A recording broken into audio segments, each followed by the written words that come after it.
ফিরহাদ হাকিমের দুটো মেয়ে আছে, যদি তার মেয়েকে রাস্তায় বেরোলে কেউ যদি বলে মাল যাচ্ছে, ফিরহাদ হাকিম তো তার বাড়িতে আধ ঘন্টার মধ্যে পুলিশ পাঠিয়ে দেবে। হ্যাঁ, আধ ঘন্টার মধ্যে পুলিশ চলে যাবে, আমার মেয়েকে কেন মাল বলেছে। তাহলে নিজের বেলায় আটি সুটি, পরের বেলায় দাঁত কপাটি। আর সেই লক্ষ্মীর ভাণ্ডার নারীদের জন্য, কন্যাশ্রী নারীদের জন্য, সবুজ সাথী নারীদের জন্য। আর সেই নারীকে মমতা ব্যানার্জির একজন দপ্তরের মন্ত্রী, কলকাতার মতো মেয়র, সে বলছে মাল। হা রে, তৃণমূলের কি ভাষা!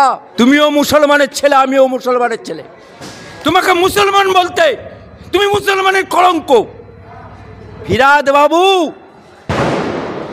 শরম তো করো, চেয়ারের লাশ তো রাখো। পরিবারতান্ত্রিক হিসাবে অভিষেককে চাই, তাই মমতার বিদায় আর অভিষেকের অভিষেক। এই ফিরহাদ হাকিম, তার মেয়ে রাস্তায় বেরোলে বলে চোরের মেয়ে, চোরের মেয়ে। অর্থাৎ পাবলিক বলছে, এটা আমি বলছি না, ফিরহাদ হাকিমের মেয়ে বলেছে, অন ক্যামেরা বলেছে।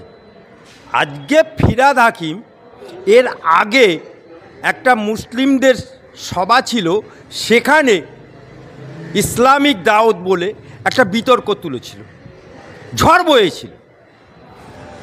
আবার আজকে যে গতকাল যে ঘটনাটা ঘটিয়েছে, আজকে ভাবতে অবাক লাগছে, লজ্জা লাগছে। বাংলার মুখ্যমন্ত্রী একটা নারী, সেই নারীর রাজত্বে, সেই নারীর একজন মন্ত্রী, কলকাতার মেয়র, যে চেয়ারে সুভাষচন্দ্র বোস বসেছিল, যে চেয়ারে চিত্তরঞ্জন বাবু বসেছিল, সেই চেয়ারে ফিরহাদ হাকিম বসেছে।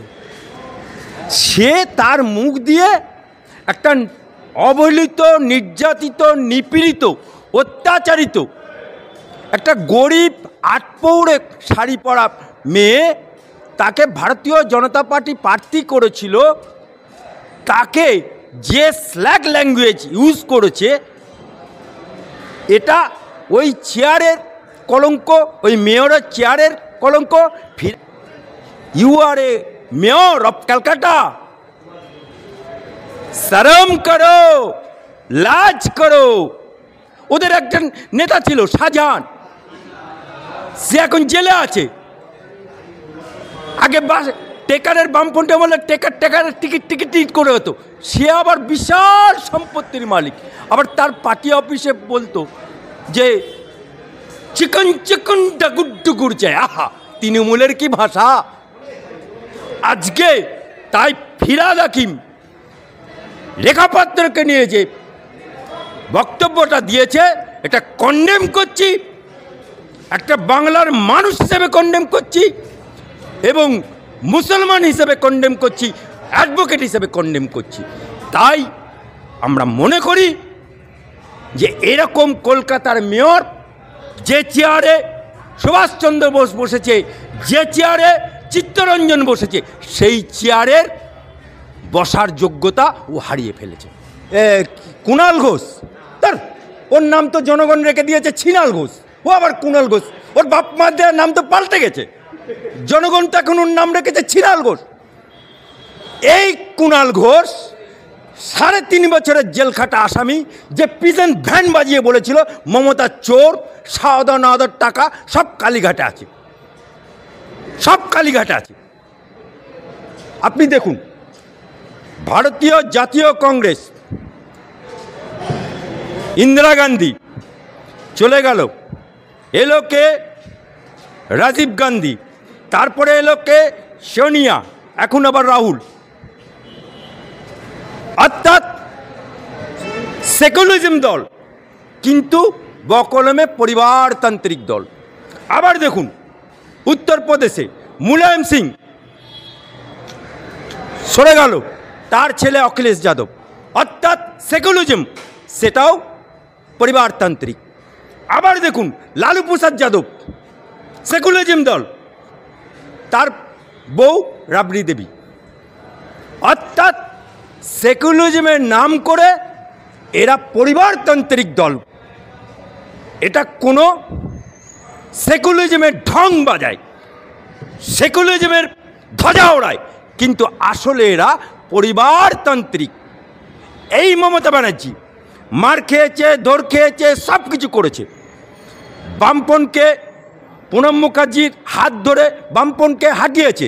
তার আগে দলটা তৈরি করার সময় বিজেপির সাথে গঠবন্ধন করে রেলমন্ত্রী হয়েছিল।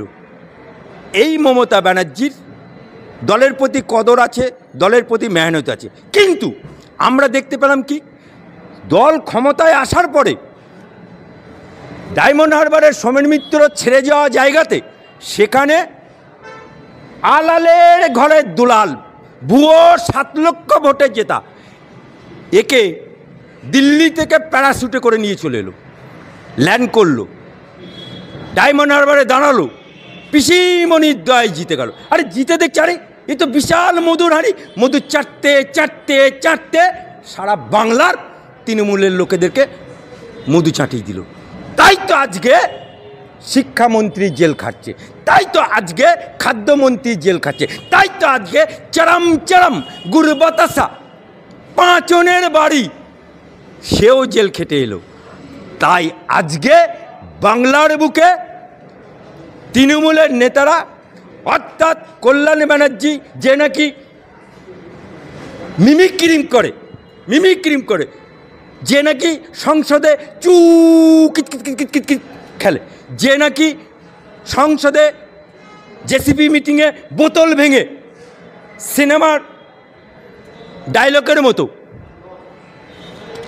ছুঁড়ে মারে, তাদের মুখ দিয়ে এখন দেখতে পাচ্ছে পরিবারতান্ত্রিক হিসাবে অভিষেককে চাই। তাই মমতার বিদায় আর অভিষেকের অভিষেক। নির্যাতিতা তার মাও ধৈর্য হারাচ্ছে, বাংলার মানুষও ধৈর্য চায়।